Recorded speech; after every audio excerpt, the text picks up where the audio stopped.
All right, today we're going to talk about being a scaredy cat. Be the Reason is all about human connections.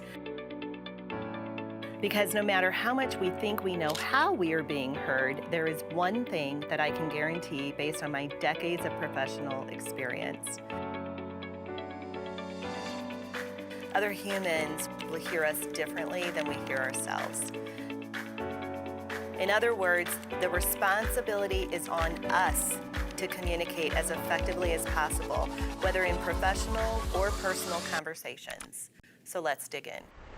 Okay, there are so many moments in my careers that I have experienced where I am flat out scared. And there's a lot of reasons behind that. And I don't have my PhD in psychology or cognitive behavior. And there are a lot of reasons why we can be scared. And most of us just need to do some work understanding that within ourselves. But when it comes to the workplace, if there is a situation and I am scared, I have options. And for each different situation that I've encountered, I have really thought through and I've tackled them different ways. Some of them have been utter failures. Some of them I'm really proud of.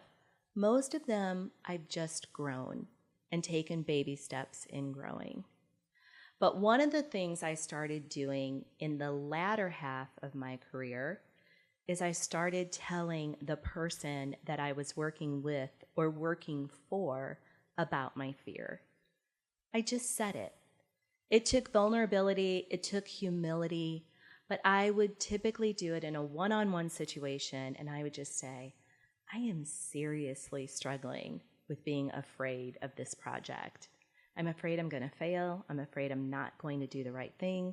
I'm afraid I'm going to take the wrong direction on it. I'm just struggling with that.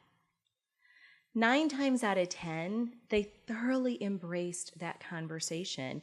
And oftentimes, they were dealing with their own fear in a specific area of their own job, so they could relate. But holy moly, did they appreciate the transparency. But here's the secret sauce. With me saying it, it somehow reduced my fear. I can't explain that. I wish I was smart enough or educated enough to understand the brain and to be able to tell you why that happens, but I'm not. I just know that it literally works for me.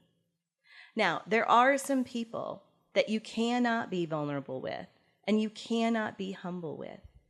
But don't kid yourself, because a lot of times we like to think that's the majority of people, and that's not. We do that because that's our get out of jail free card, and that's our excuse for not being communicative with this topic. Most people truly will embrace it. So if you find yourself in a situation and you really are scared, go ahead, think about your approach, think about the words, and step out there and voice it to a person that matters in that situation. You'll be surprised at how much good it can do for you. You've got this. I know you can do it. If you like the content in these videos, please like and subscribe and share with your friends. Or if you have specific topics that you would like addressed or questions, please leave those in the comments. Thanks so much.